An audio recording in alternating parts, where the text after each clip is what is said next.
안녕하세요.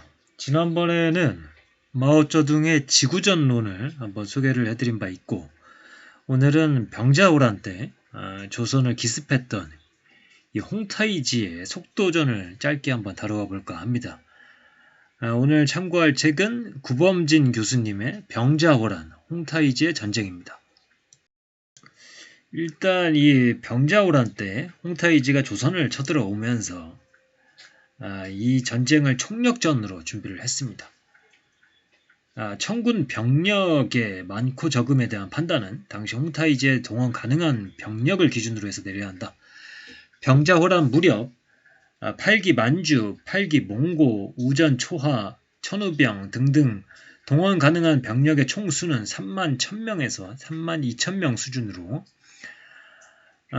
이 중에서 이 조선에 참전한 이 병자호란에 참전한 총수는 약 2만 2천 명이었습니다. 그래서 동원 가능한 병력 총수의 약 70%를 조선 침공에 투입한 셈이다. 이렇게 보시면 되겠습니다. 이 조선에서도 청나라가 쳐들어올 수 있다라는 것을 항상 의식하고 있었고 대비해야 한다. 이것에 맞춰서 준비를 하거든요.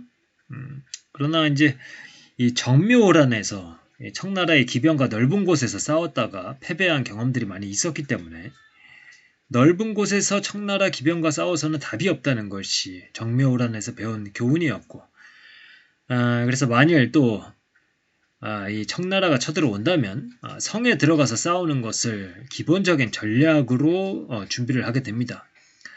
그래서 병자호란 전야 조선에서 세운 유사시 방어 전략의 근간은 조정의 강화도 파천이었다. 그리고 이 평안도와 황해도의 각 지역 군민들이 산성으로 입보를 한다. 그러니까 산성으로 들어간다. 그 다음에 서울의 조선 또한 강화도로 입보한다는 구상이었다. 그래서 이제 조선의 수군이 확실히 이제 청나라보다는 이제 강했기 때문에 이 강화도로 파천을 한다.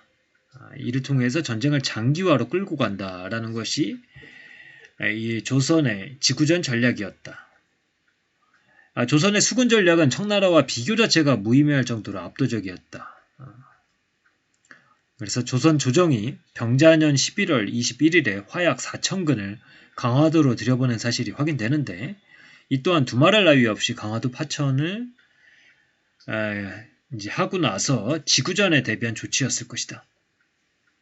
그래서 이 병자호란이 일어났을 때 사나흘만 이제 버텼더라면 강화도로의 파천이 가능했다고 할 수 있었던 상황이었던 거죠. 그런데 이제 홍타이지가 세운 공격 전략에서 이 작전 목표는 조선의 심장부인 한양을 서울을 곧바로 기습하여 인조를 서울 도성에 가두는 것이었습니다. 정광석화와 같은 기습작전이었으므로 전격작전이라 부를만하다. 이러한 전격작전의 성패는 청군이 얼마나 빨리 서울에 도착하느냐에 달려있었다. 즉 진군 속도가 생명이었다. 이 진군 속도를 극대화하기 위해서 홍타이지는 이 공격 시점을 강이 얼어붙는 이 한겨울 시점을 선택하게 됩니다. 그리고 이제 쳐들어가기 시작을 했을 때 홍타이지는 통과작전 내지 패싱작전이라고 부를 수 있는 작전을 구사했다. 압록강을 건넌 이후에 서울에 이르기까지 각 지역의 방어 거점을 공격하지 않고 그대로 지나치는 작전이었다. 그래서 이제 병자는 11월 19일 동원령을 내리면서 병사들에게 겨우 15일분의 식량만 지참하게 한 것도 진군 속도를 극대화하기 위한 조치였을 것이다. 그래서 이제 청군이 초고속으로 진군을 하게 되고 인조는 강화도로 결국 가지 못하게 됩니다. 청군이 인조의 강화도 파천을 저지하기에 충분할 만큼 빠르게 진군했는데 그것은 조선군이 산성으로 입보한 탓에 대로를 질주하는 청군을 저지하지 못했기 때문이다. 사전에 세운 방어 전략을 충실히 이행한 것이 아이러니하게 독이 되고 말았던 것이다. 그래서 이제 홍타이지가 이 전쟁 초기 판세에 가장 큰 영향을 끼친 승부수를 던지게 되는데 이것은 심양을 떠난 다음 날인 12월 3일의 일이었다. 이날 홍타이지는 마프타와 로오사에게 300명의 병력을 맡기면서 상인을 가장하여 밤낮 없이 달려가서 조선의 왕이 사는 왕경성을 포위하라고 명령을 했습니다. 이 경무장의 최정예 기병 300명과 이 조선을 왔다 갔다 한 경험이 많았던 장수들을 내세워서 한양을 이 서울을 먼저 기습하게 한 거죠. 그래서 이제 결과적으로 강화도 파천이 저지당하고 이 조선의 조정이 남한사상으로 들어가고 거기서 이제 완전히 포위당하게 되는 거죠. 이 홍타이지가 먼저 보낸 300명의 군인들 신속성보다는 은밀성에 무게를 두며 이동한 것으로 추측이 됩니다. 아마도 대로를 벗어난 새끼를 이용하거나 야음을 틈타서 이동을 했을 것이다. 그들은 숫자가 300명에 불과했을 뿐만 아니라 행색마저 상인들로 가장했다. 그래서 이제 조선 조정이 이 300명이 먼저 들이닥친 것을 봤는데 이것이 겨우 수백 명인지 알았더라면 패닉 상태에서 남한산성으로 도망친 것과는 다른 선택을 했을 가능성도 있다.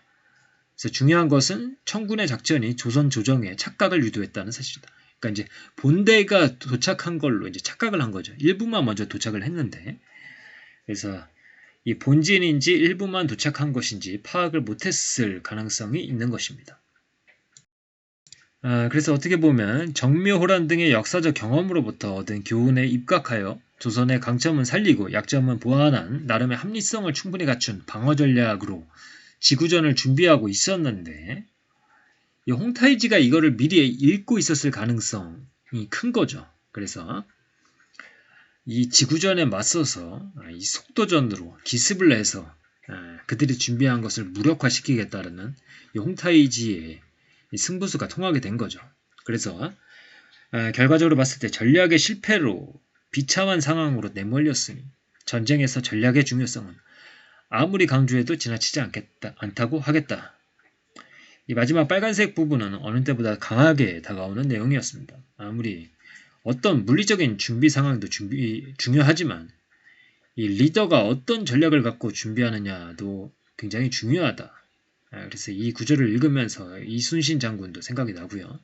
만약에 이순신 장군이 그때 준비를 하는 총사령관이나 책임자의 위치에 있었다면 아마 다르게 준비하지 않았을까라는 생각도 들었습니다.